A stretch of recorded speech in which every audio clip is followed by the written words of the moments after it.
के करीब आग लग चुकी है।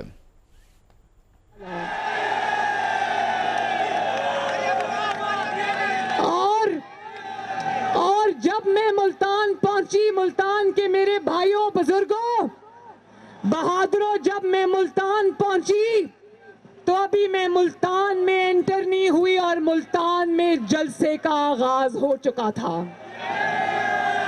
तुमने एक जलसा गाह बंद की, मुल्तान की गली गली, सड़क और हर मोहल्ले में आज जलसा हुआ है।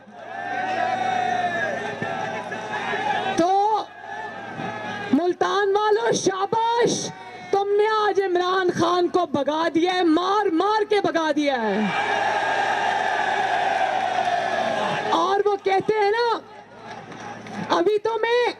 अभी तो मैं मुल्तान आई हूं, जेड़े वेले मुंह साडा मुल्तान आए पासे हाई ना ते कम दे पेन हन, जेड़े वेले मुंह साडा इस्लामाबाद अल थेसी तो अदा की थेसी।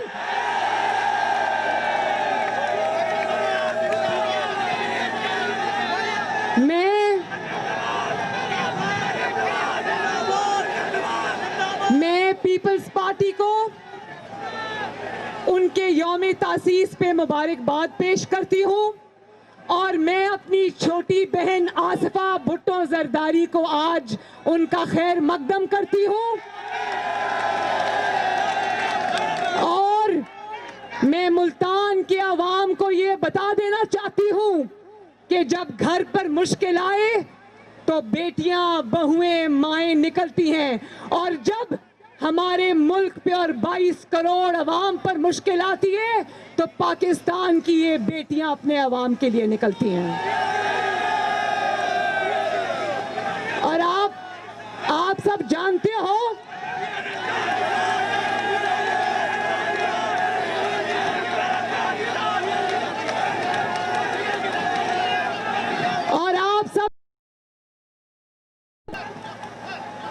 आप जानते हो ना कि नवाज शरीफ पर आज फिर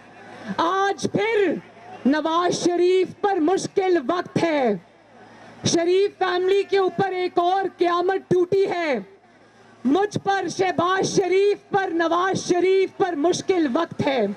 नवाज शरीफ की माँ अल्लाह ताला को प्यारी हो गई और नवाज शरीफ साहब ने मुझे टेलीफोन पे कहा कि अपने दुखों को घर छोड़कर जाना, क्योंकि हमारे दुख, अवाम के जो दुख है, पाकिस्तान के 22 करोड़ अवाम के जो दुख है, हम उसके लिए निकले। हमारा दुख छोटा है, उनके दुख बहुत बड़े हैं।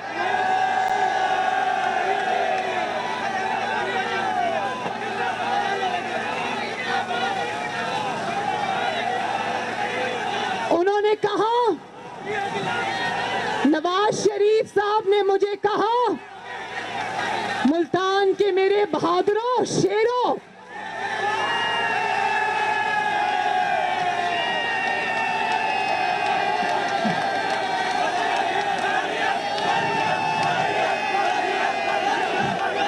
नवाज शरीफ साहब ने मुझे कहा कि मुल्तान के अवाम के पास जाना मगर अपने दुखों का जिक्र मत करना। और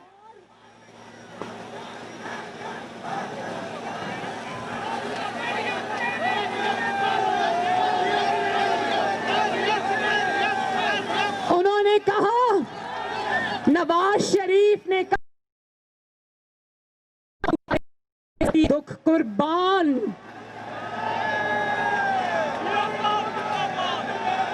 नवाज शरीफ ने कहा कि आज जितनी तकलीफ में मैं हूं, उससे ज्यादा आज मुल्तान के अवाम और पाकिस्तान के अवाम तकलीफ में हैं। अवाम पर रोज हम जानते हैं कि अवाम पर रोज दुखों के पहाड़ टूटते हैं, गमों के पहाड़ टूटते हैं। हम जानते हैं कि मईशत की तबाही का गम है। हम जानते हैं कि आपसे आपके रोजगार छिन जाने का गम है। हम जानते हैं कि आज रोटी 30 रुपए हो जाने का गम है। हम जानते हैं कि आज कारोबारों को ताला लग जाने का गम है। हम जानते हैं, हमें एहसास है कि आपके चूल्हे ठंडे हो जाने का गम है।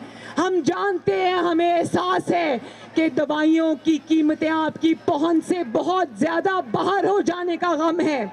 और हम जानते हैं कि बिजली और गैस की कीमतें इतनी बढ़ चुकी हैं कि आवाम के घरों में गमों ने डेरे डाले हुए हैं। लेकिन मैं दो बातें करना चाहती हूँ, और मैं अल्लाह की कसम खाकर कहती हूँ कि उन दो बातों का मेरे जाती गमों से कोई ताल्लुक नहीं है। दो बातें करना चाहती हूँ। कहते हैं ना मुल्तान वालों, आप इज्जत वाले लोग हो, आप गैरत वाले लोग हो। ये कहते हैं ना कि अगर अल्लाह ताला दुश्मन भी किसी को दे तो ज़र्फ वाला दे। हमारा अलमिया ये है कि हमें दुश्मन भी मिला तो कम ज़र्फ मिला। मेरी दादी का जब इंतकाल हुआ तो मैं पेशावर के जलसे में बैठी हुई थी और वहां पर फोन सर्विसेज बिल्कुल बंद थी। मेरी दादी के इंतकाल को 2.5 घंटे का अरसा गुजर गया और ये जाली हुकूमत जानती थी कि मुझे इत्तला नहीं पहुंची अपने दादी की मौत की, लेकिन इनको तौफीक नहीं हुई कि ये इत्तला मुझे पहुंचा देते। मेरे वालिद, मेरे भाई बहन लंदन से और मेरे बच्चे लाहौर से मुझे पागलों की तरह फोन करते रहे, लेकिन क्योंकि फोन सर्विसेज बंद थी वो इत्तला मुझ तक नहीं पहुंच सकी। और फिर दिमागों में ये ना अहल नहीं है, सिर्फ ना अहल नहीं है, इनके दिमागों में जो गलाजत भरी है। जब मेरी माँ बिस्तरे तो ये पीटीआई वाले आईसीयू का दरवाजा तोड़कर मेरी माँ के कमरे में घुस गए और उनकी तस्वीरें बनानी शुरू कर दी। और इसी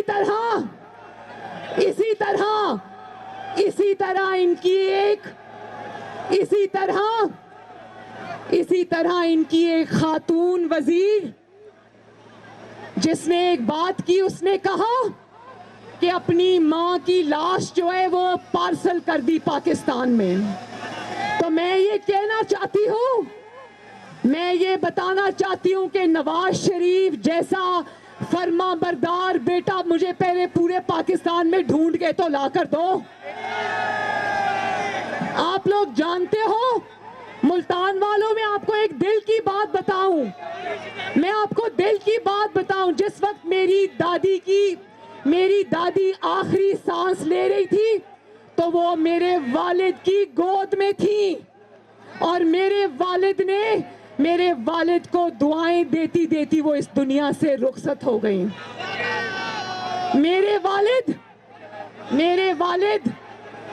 मेरे वालिद वहां लंदन में काउंटी क्रिकेट नहीं खेल रहे थे जो मरती हुई मां के पास ना आते। और दूसरी बात जो मैं करना चाहती हूं वो ये है कि जुल्फिकार अली भुट्टो फांसी चढ़ जाता है और उसकी फांसी के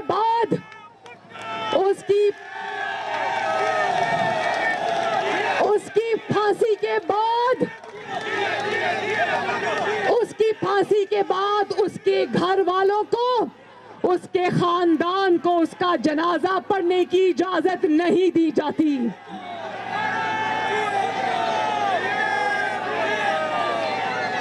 और उनको जल्दी जल्दी दफनाने की जाती है। और इसी तरह बलोचिस्तान में अकबर बुगटी को एक गार में घुस के मारा जाता है, कत्ल किया जाता है और उसके घर वालों को उसका जनाजा पढ़ने की इजाजत नहीं दी जाती। इसी तरह इस मुल्क में पाकिस्तान की पहली खातून वजीर आजम मोहतरमा बेनजीर भुट्टो को शहीद किया जाता है।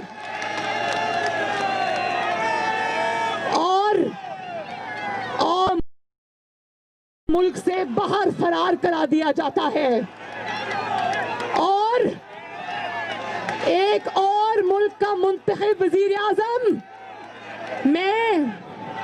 मैं इस बात की, मुल्तान के भाइयों, मैं इस बात की गवाह हूं कि जब जिला वतनी के दौर में मेरे दादा का इंतकाल हुआ तो वहां से मेरे वालिद को यहाँ पाकिस्तान आके जनाजा पढ़ने की इजाजत नहीं दी गई।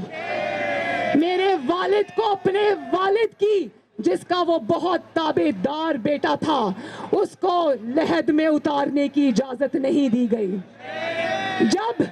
जब मेरी माँ वहां पर जान दे रही थी तो उसका 50 साला रफीक यहाँ पर जेल काट रहा था। और आज जब वो बीमार है, उसकी माँ का इंतकाल हो गया है, तो आज भी वो अपनी माँ को लहद में उतारने पाकिस्तान नहीं आ सका। तो क्या ये अपने जाती दुखों की बात नहीं है? बात ये है कि हमेशा ये सलूक अवाम के मुंतखब नुमाइंदों के साथ क्यों किया जाता है? मुझे जवाब दो मुल्तान वालों, हमेशा आपके मुंतखब नुमाइंदों के साथ ये सलूक क्यों किया जाता है?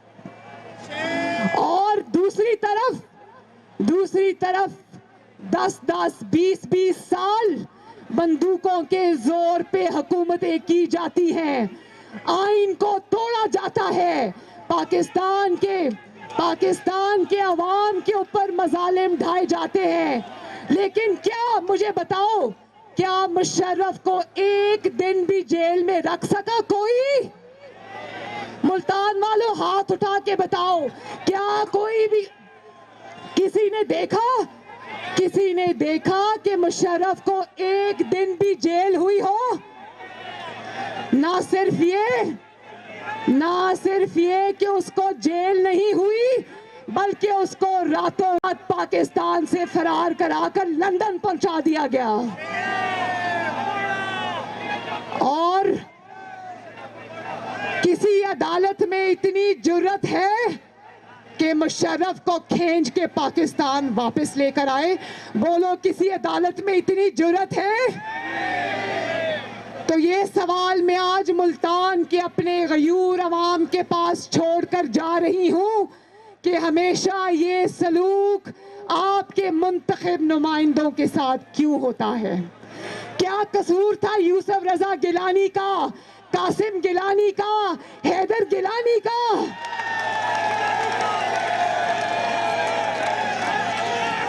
और मूसा गिलानी का?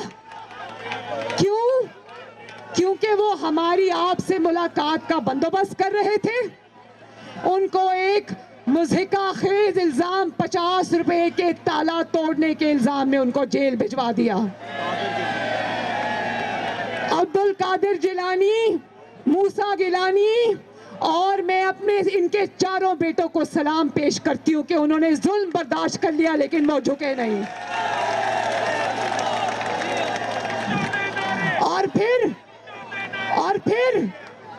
और फिर गयूर अवाम, मुल्तान के गयूर अवाम ये इतना बुज़दिल है कि अब कोरोना के पीछे छुप रहा है। मुझे समझ आ रही है कि ये कोरोना नहीं है, ये हुकूमत जाने का रोना है।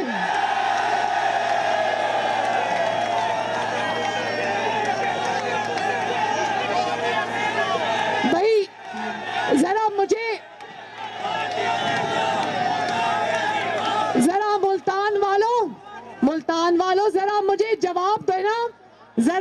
जवाब देना मुल्तान वालों को, ये कितना समझदार कोरोना है, कितना समझदार कोरोना है कि जलसे के बाहर खड़ा हो जाता है।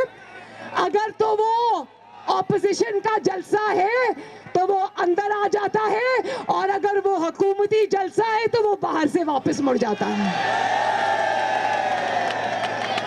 पहले पूछता है, ये कोरोना पहले पूछता है कि पीडीएम का जलसा है, नून लीग का जलसा है, पीपल्स पार्टी का जलसा है तो मैं अंदर आ जाऊं, और अगर हुकूमती जलसा है तो मैं बाहर से वापस चला जाऊं।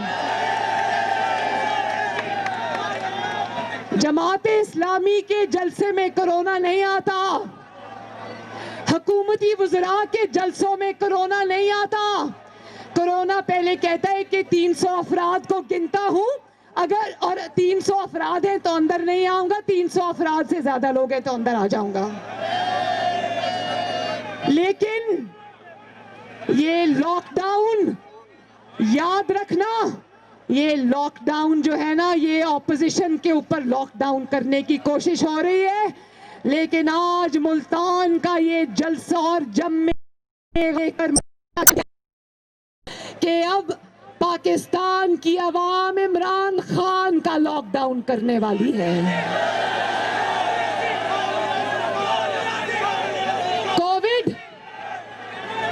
कोविड 18 से पहले, ठहर जाओ,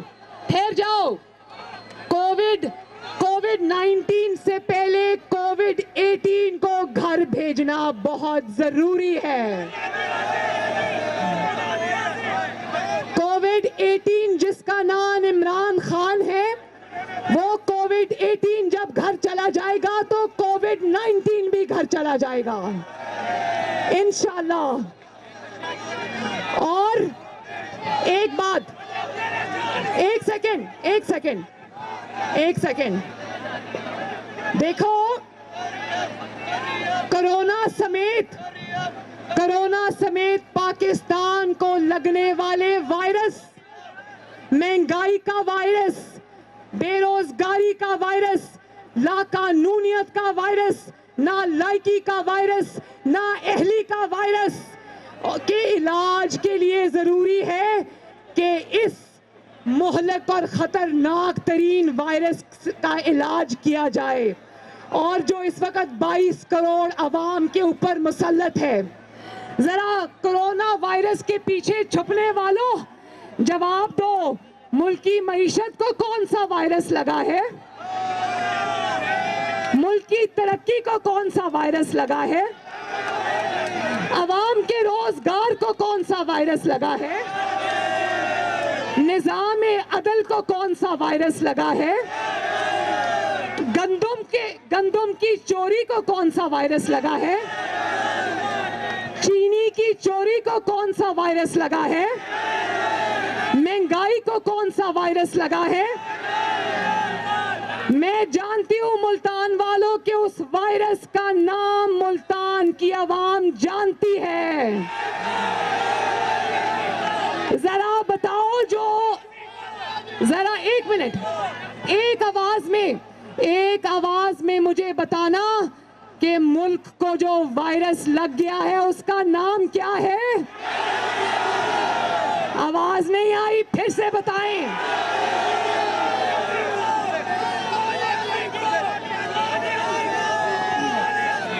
और पाकिस्तान के सबसे बड़े वायरस का नाम पाकिस्तान की आवाम जानती है और उसका नाम है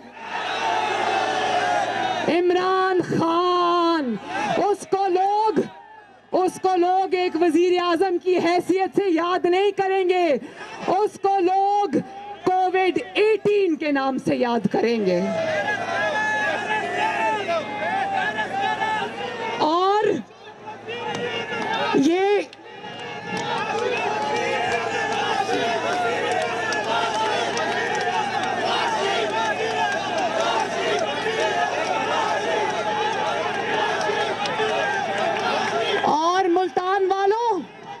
मुल्तान वालों मुझे एक और जवाब चाहिए। मुल्तान वालों मुझे एक और जवाब चाहिए, और वो जवाब दो मुझे। ये वही है ना, ये इमरान खान वही है ना जिसने आपसे जनूबी पंजाब का वादा किया था? क्या वो वादा पूरा हुआ? क्या वो वादा पूरा हुआ? क्या जनूबी पंजाब का वादा पूरा हुआ? वो जो पहाड़ी के ऊपर लोग बैठे, मुझे बताएं, क्या जनूबी पंजाब का वादा पूरा हुआ? अब जो मेरी लेफ्ट हैंड साइड पे, वो बताएं, क्या जनूबी पंजाब का वादा पूरा हुआ? तो मैं आपको ये बताना चाहती हूं कि आज 2.5 साल के बाद अवाम ये जान चुकी है कि तुम्हारे हर वादे की तरह तुम्हारा जनूबी पंजाब सूबा बनाने का वादा भी एक फ्रॉड था। तुम्हारा जनूबी पंजाब बनाने का वादा भी एक फरेब था। तुम्हारे हर वादे की तरह तुम्हारा जनूबी पंजाब बनाने का वादा भी एक झूठ था। भाई जब इलेक्शन होने वाले थे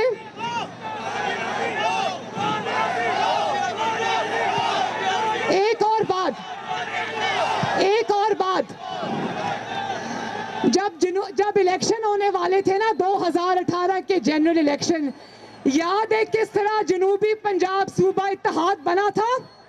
उसमें से मुस्लिम लीग नून के उम्मीदवारों को तोड़ तोड़ कर शामिल किया गया और उस जनूबी पंजाब महाज के जो सुरगना थे ना, सुरगना आज वो आटा और चीनी चोरी में मुलव्वस पाए गए हैं। उन लोटों के नाम जानते हो ना?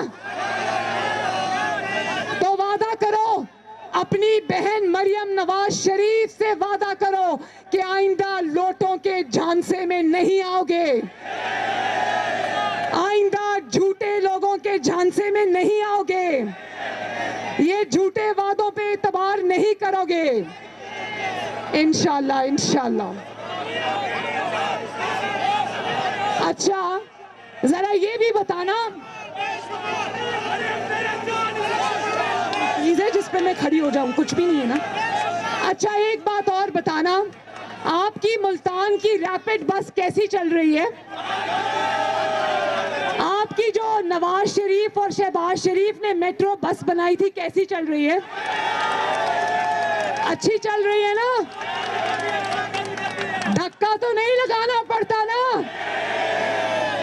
भाई पेशावर के अवाम के साथ मुझे हमदर्दी है। पहले कहता था मेट्रो बस कभी नहीं बनाऊंगा, जंगला बस कहता था। हमने देखा कि ना सिर्फ उसने थूक कर चाटा, मेट्रो बस बनी। भाई वो बस चल कम रही है, जल ज्यादा रही है।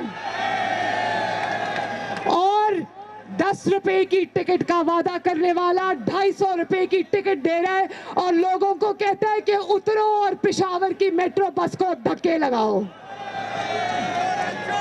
मुझे तो रोज ये डर लगा रहता है कि खुदा न खास्ता पेशावर में कोई हादसा ना हो जाए। मैं रोज दुआ करती हूँ कि पेशावर के अवाम को अल्लाह ताला पीटीआई की हुकूमत से महफूज रखे, लेकिन यही दुआ मुल्तान वालों में आपके लिए भी करती हूँ और यही दुआ मैं पूरे पाकिस्तान की 22 करोड़ अवाम के लिए भी करती हूँ, क्योंकि वही अनाड़ी पाकिस्तान की ड्राइविंग सीट पर बैठा है। वही अनाड़ी और नालायक और नाअहल पाकिस्तान की बस चला रहा है। और सब सेलेक्टर्स, सब तो नहीं, दो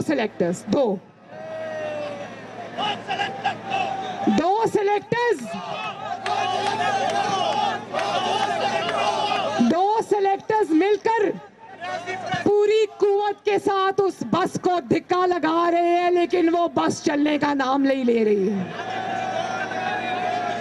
और फिर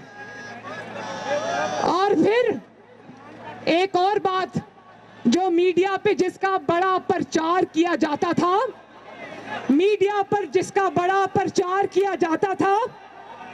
कहते थे कि इमरान खान बंदा ईमानदार है। भाई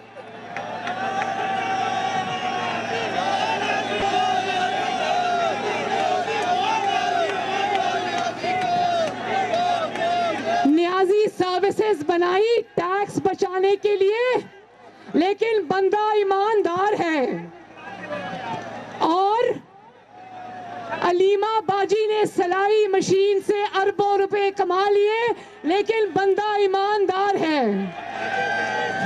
बनी गाला का महल बन गया, कभी कहता है बीवी ने दिया, कभी कहता है कर्ज लिया, कभी कहता है मैंने अपना फ्लैट बेचा। बनी गाला का महल बन गया, लेकिन बंदा ईमानदार है। फॉरेन फंडिंग केस के अंदर, मैं फॉरेन फंडिंग केस पे भी आती हूं अभी। फॉरेन फंडिंग केस के अंदर 6 साल से भागा हुआ है, 6 साल से मफरूर है, लेकिन बंदा ईमानदार है। अरबों और खरबों रुपए के गैर मुल्की मौजूद है, लेकिन बंदा ईमानदार है।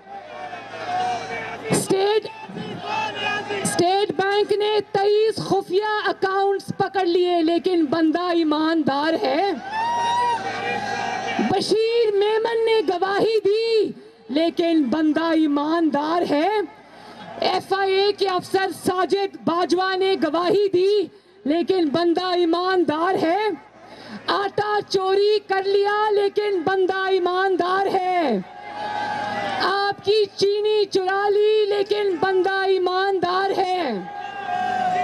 मालम जब्बा स्कैंडल आ गया, लेकिन बंदा ईमानदार है। ऑडिटर जनरल ने कहा कि बिलियन ट्री सुनामी में अरबों रुपए आवाम की जेब से चले गए, लेकिन बंदा ईमानदार है।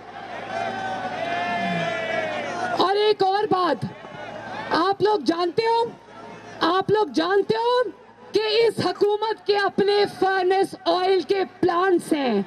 जानते हो कि इस हुकूमत के अपने फर्नेस ऑयल के प्लांट्स हैं, और उन्होंने जानबूझकर LNG की इंपोर्ट को देर की, उसमें ताखीर की, क्योंकि फर्नेस ऑयल के जो प्लांट्स हैं उसके जितने भी ओनर्स हैं वो इमरान खान के खर्चे चलाते हैं। लेकिन बंदा ईमानदार है। और अब उन फर्नेस ऑयल की वजह से, उन फर्नेस ऑयल प्लांट्स की वजह से और LNG की ताखीर से, इंपोर्ट की वजह से आपको बहुत लंबे लंबे बिजली और गैस के बिल मिलेंगे, लेकिन बंदा ईमानदार है। सिलेक्टेड कठपुतली इमरान खान ने खुद ये इतराफ़े जुर्म किया कि गंदम इंपोर्ट करने में देर हो गई, अदा का अवाम की जेबों पर पड़ा, लेकिन बंदा ईमानदार है। पाकिस्तान की तारीख में पहली मर्तबा ये हुआ कि गंदम की कटाई के दौरान आटा मार्केट से गायब हो गया, लेकिन बंदा ईमानदार है। क्योंकि आटा चीनी माफिया चोर ये खुद है और ये उसके घरों के खर्चे चलाते हैं, इसलिए बंदा ईमानदार है। और फिर कहता है कि मैं कारोबार नहीं करता। ओ भाई, कारोबार करने में मेहनत करनी पड़ती है। कारोबार इज्जत वाले लोग करते हैं जिनको कमा के खाना आता है। कारोबार घर बैठकर दोस्तों की लूट मार की कमाई करने वाले कारोबार नहीं किया करते। और जब आपके दाएं बाएं आगे पीछे ATM मशीन्स मौजूद हो तो कारोबार की जरूरत किसको पड़ी है भाई? जब सारी जिंदगी दूसरों की जेबों पर गुजारा किया हो तो कारोबार कर मेहनत करके कमाने की क्या जरूरत है? जब कोई बनी गाला का महल बना दे, जब कोई जमान पाक वाला घर बना दे, जब आटा चीनी चोरी से काम चल जाए तो फिर कारोबार करने की क्या जरूरत है भाई? और फिर कहता है कि इमरान खान ना खाता है ना खाने देता है। आसिम सलीम बाजवा का पिज्जा स्कैंडल सुना है कि नहीं सुना? आसिम सलीम बाजवा का पिज्जा स्कैंडल सुना है या नहीं सुना? एक आपकी जरा पिज्जा का नारा लगाओ।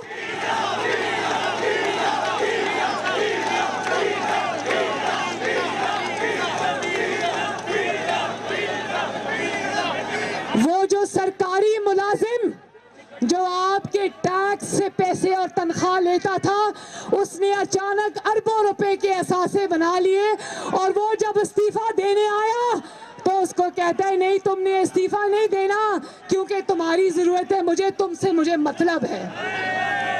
और फिर कहते हैं मैं एनआरओ नहीं दूंगा। अभी देखो ये परवेज इलाही को कौन कहता था? जरा मुझे मुल्तान वालों ये जवाब दो कि कौन कहता था पंजाब का सबसे बड़ा डाकू परवेज इलाही है? कौन कहता था? कौन कहता था? और आज जब अपनी इक्तदार की कश्ती डूबती नजर आई तो उसके कदमों में जा बैठा, उसको कहता है कि अल्लाह का वास्ता है मुझे एनआरओ दे दो। और जिसको पंजाब का सबसे बड़ा डाकू कहा, उनके बड़े भाई को कहता है कि मुझे आज से आप परवेज इलाही समझे, और फिर कहता है कि मैं एनआरओ नहीं दूंगा।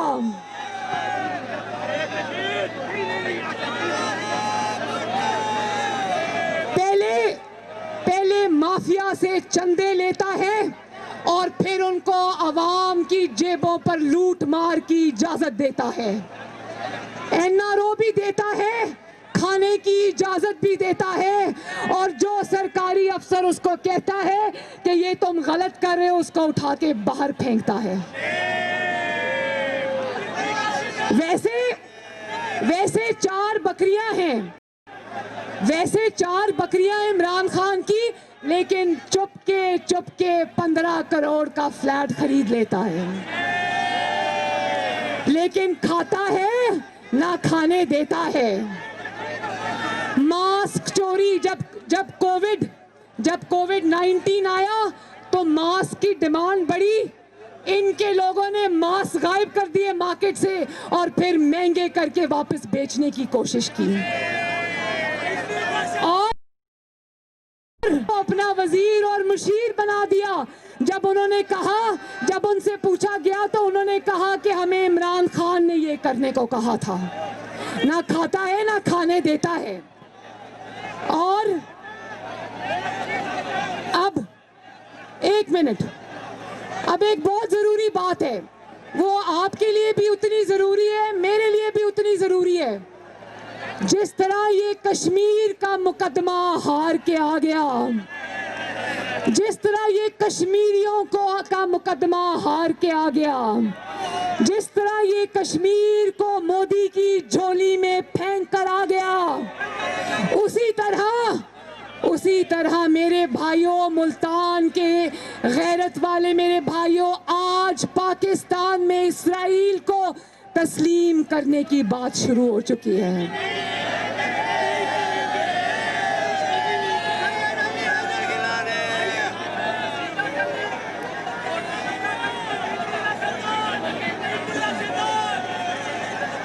मुल्तान की आवाम ये पूछती है, मुल्तान की आवाम इमरान खान से पूछती है कि पाकिस्तान में अचानक इस्राईल की हमायत की तहरीक कैसे चलना शुरू हो गई?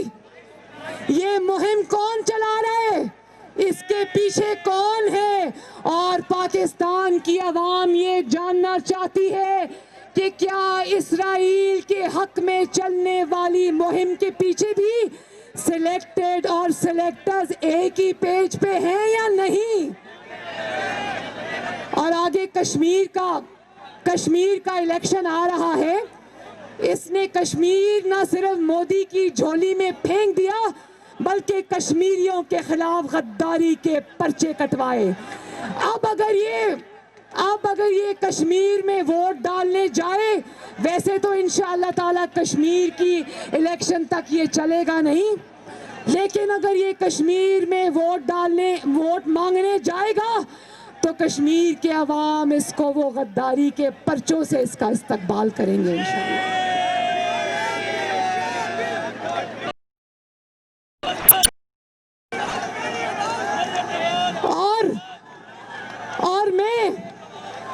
और मैं मुल्तान के अवाम के साथ मिलकर आज हम सुप्रीम कोर्ट ऑफ पाकिस्तान और इलेक्शन कमीशन ऑफ पाकिस्तान को ये रिक्वेस्ट करते हैं कि इस चीज पे तवज्जो दो कि 6 साल से ये फॉरेन फंडिंग के मुकदमे के ऊपर सांप बनकर क्यों बैठा है। अवाम को बता दो। जब आपको ये पता चल गया ना, मुल्तान के मेरे भाइयों, जब आपको ये पता चल गया कि ये फॉरेन फंडिंग का मुकदमा क्यों चलने नहीं दे रहा आगे, क्यों इदारों को इस्तेमाल करके ये फॉरेन फंडिंग का केस रोक कर बैठा है और किस ने बाहर के मुल्क से इसको अरबों रुपए दिए हैं, वो बहुत बड़े सबूत हैं। अगर वो अवाम के सामने आ गए तो अवाम को पता चल जाएगा कि इस्राइल के हक में आज जो मुहिम चला रहे हैं उसके पीछे कौन है।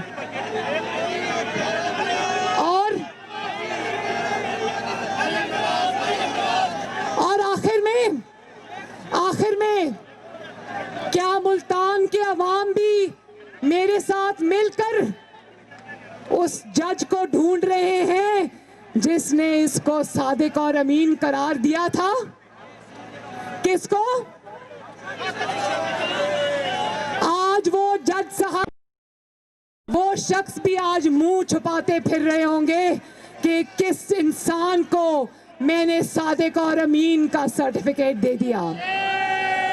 हम जानते हैं, कौम जानती है कि वो सादिक अमीन वाला फिक्स्ड मैच था।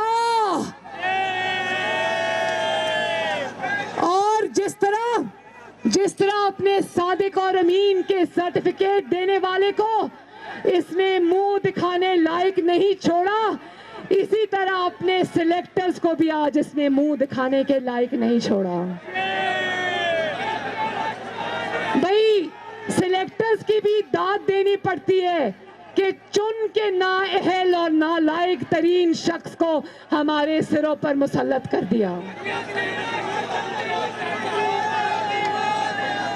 जिस नवाज शरीफ को नाअहल करार दिया उसके वक्त में 2 रुपए और 5 रुपए की रोटी थी और सादिक अमीन के दौर में आज 30 रुपए की रोटी है।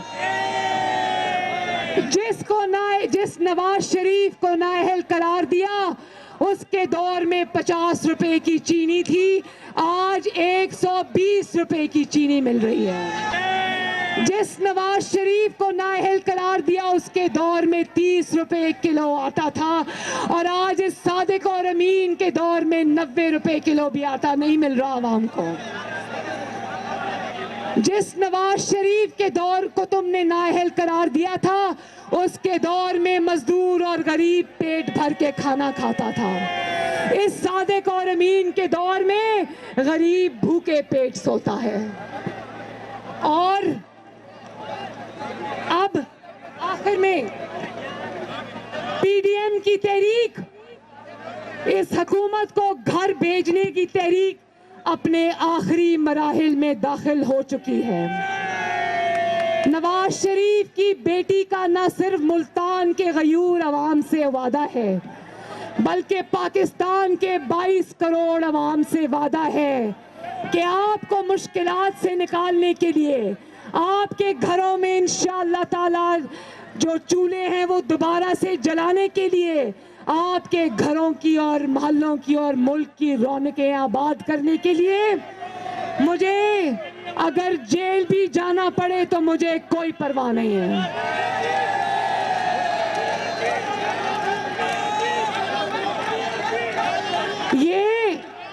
ये जेलों में जाना, बेगुनाह जेलें काटना और डेथ सेल्स में सजाए मौत की चक्कियों में रहकर आना एक हकीर सा नजराना है जो मैं आपके कदमों में पेश करती हूँ।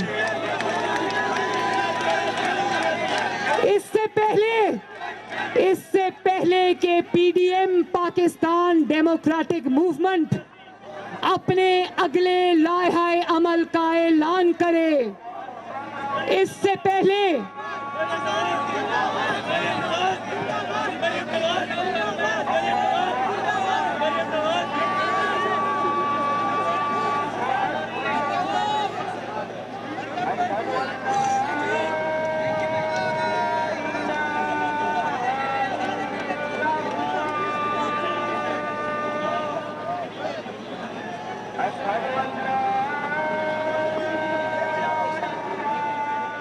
पीडीएम का जलसा जारी है। मरियम नवाज़ खिताब कर रही हैं और इस दौरान अजान की वजह से उन्होंने वक्फा लिया है। अपने खिताब में मरियम नवाज़ ने कहा कि पाकिस्तान पीपल्स पार्टी के वज़राए आज़म नवाज शरीफ को घर भेजा गया और आखिर ऐसा क्यों होता है। उन्होंने मुल्तान के आवाम से कहा कि आपको इसका हिसाब लेना होगा। ये कठपुतली वज़ीर आज़म है जिसने खैबर पख्तूनख्वा को तबाह कर दिया और अब वो मुल्क तबाह कर देगा।